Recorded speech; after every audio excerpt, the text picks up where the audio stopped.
السلام عليكم ورحمة الله وبركاته. بسم الله الرحمن الرحيم. الحمد لله رب العالمين. اللهم صل وسلم وبارك على رسولك سيدنا محمد وعلى آله وأصحابه سيدنا ومولانا محمد. വിശുദ്ധ ഖുർആൻ അത് നമ്മുടെ ഇമാമാണ്. ഇമാം എന്ന് പറഞ്ഞാൽ മുന്നിൽ നിന്ന് നമ്മെ നയിക്കുന്ന ആൾ. അപ്പോൾ ഇമാം ഏതു രൂപത്തിലാണോ നമ്മുടെ നിർദ്ദേശങ്ങൾ നൽകുന്നതെങ്കിൽ ആ നിർദ്ദേശങ്ങൾ അനുസരിച്ചുകൊണ്ട് അണികളാകുന്ന പ്രജകളാകുന്ന നാം ജീവിക്കുമ്പോഴാണ് ഇമാമിനെ നമ്മെ നയിക്കുന്നവനെ പിൻപറ്റി ജീവിക്കുന്നവരാണ് നമ്മൾ എന്ന് പറയാൻ കഴിയുകയുള്ളൂ. നമ്മുടെ ഇമാം സൂചിപ്പിച്ചതുപോലെ വിശുദ്ധ ഖുർആൻ ആയതുകൊണ്ട് തന്നെ ഖുർആൻ പറയാത്ത ഒരു വിഷയവും തന്നെ ഇല്ല.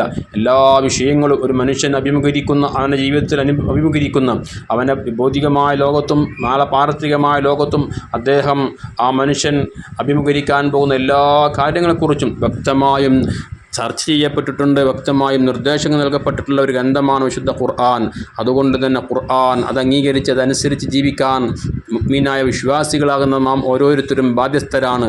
ആ ബാധ്യത കൃത്യമായി നിർവഹിക്കുമ്പോഴാണ് നാം യഥാർത്ഥ വിശ്വാസികളായി ഈമാനുള്ളവരായി മാറുന്നുള്ളൂ. അങ്ങനെ ജീവിക്കാനാണ് ഹബീബായ സയ്യിദുൽ വജൂദ് മുത്തനബി സല്ലല്ലാഹു അലൈഹി വസല്ലമ തങ്ങൾ നമ്മോട് നിർദ്ദേശിച്ചിട്ടുള്ളതും. മഹാനായ ഇമാം ഇബ്നു ഹിബ്ബാൻ റളിയല്ലാഹു തആല അൻഹു ഉദ്ധരിക്കുന്ന ഹദീസിൽ കാണാം, ഹബീബായ മുത്തനബി സല്ലല്ലാഹു അലൈഹി വസല്ലമ തങ്ങൾ മഹാന്മാരാകുന്ന സഹാബത്ത് റളിയല്ലാഹു അൻഹും ഇരിക്കുന്ന സദസ്സിലേക്ക് കയറി വരുന്നു. എന്നിട്ട് അവിടുന്ന് പറയുന്നു, അബ്ശിറു അബ്ശിറു, നിങ്ങൾ സന്തോഷിക്കൂ, നിങ്ങൾ സന്തോഷിക്കൂ എന്ന് പറഞ്ഞുകൊണ്ട് ഹബീബായ മുത്തനബി സല്ലല്ലാഹു അലൈഹി വസല്ലമ തങ്ങൾ സഹാബത്തിനോട് പറയുന്നുണ്ട്, അലൈസ തശ്ഹദൂന അല്ലാ ഇലാഹ ഇല്ലല്ലാഹ് വ അന്നി റസൂലുള്ളാഹ്, നിങ്ങൾ അല്ലാഹു അല്ലാതെ ആരാധനക്കർഹൻ മറ്റാരുമില്ല എന്ന് നിങ്ങൾ സാക്ഷ്യം വഹിക്കുന്നില്ലയോ? ഞാൻ അല്ലാഹുവിൻ്റെ റസൂലാണെന്ന് നിങ്ങൾ സാക്ഷ്യം വഹിക്കുന്നില്ലയോ?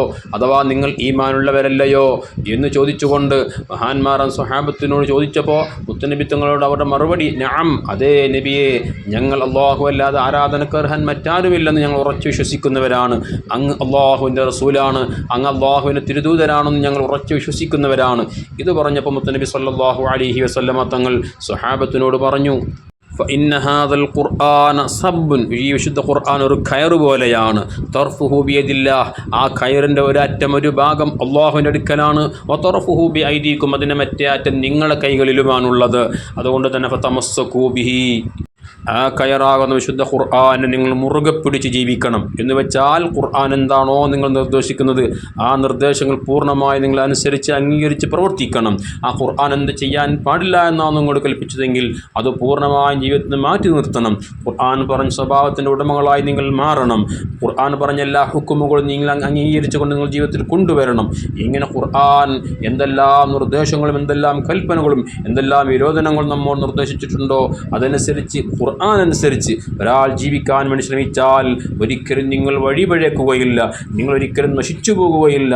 നിങ്ങൾ എപ്പോഴും ഉന്നതന്മാരായി മാറാൻ നിങ്ങളെ കൊണ്ട് സാധിക്കുമെന്ന് ഹബീബായ മുത്തുനബി സല്ലല്ലാഹു അലൈഹി വസല്ലം നമ്മോട് പറയുകയാണ്. അതുകൊണ്ട് തന്നെ ഇന്ന് കാണുന്ന സകല പുത്തൻവാദികളും ഖുർആനിൻ്റെ പേരിൽ വിലസുന്നു എന്നല്ലാതെ ഖുർആനുമായി യാതൊരു ബന്ധവുമില്ലാതെ ഖുർആനിൽ പറയപ്പെട്ട ഹുക്കുമുകൾക്കനുസരിച്ച് അവർ ജീവിക്കാതെ തോന്നിയതുപോലെ ജീവിക്കുന്നത് കൊണ്ടാണ് ഇവിടെ പലരും വഴിപഴച്ചു പോയത്, പലരും നശിച്ചു പോയത്. അതിൽ നിന്നെല്ലാം രക്ഷപ്പെടണമെങ്കിൽ ഹബീബായ മുത്തുനബി സല്ലല്ലാഹു അലൈഹി വസല്ലം തങ്ങളും സഹാബത്തും ഖുർആൻ എങ്ങനെ മനസ്സിലാക്കിയോ അവരെങ്ങനെ നമുക്ക് കാണിച്ചു തന്നുവോ അതനുസരിച്ച് മഹാന്മാർ പണ്ഡിതന്മാർ നമുക്ക് എങ്ങനെ വിശദീകരിച്ചു തന്നുവോ അതനുസരിച്ച് ജീവിക്കുമ്പോൾ മാത്രമാണ്, അത് അംഗീകരിക്കുമ്പോൾ മാത്രമാണ് നമുക്ക് ഈമാനോടെ തഖ്വയോടെ ഇവിടെ ഖുർആൻ അനുസരിച്ച് ജീവിക്കാൻ വേണ്ടി സാധിക്കുകയുള്ളൂ.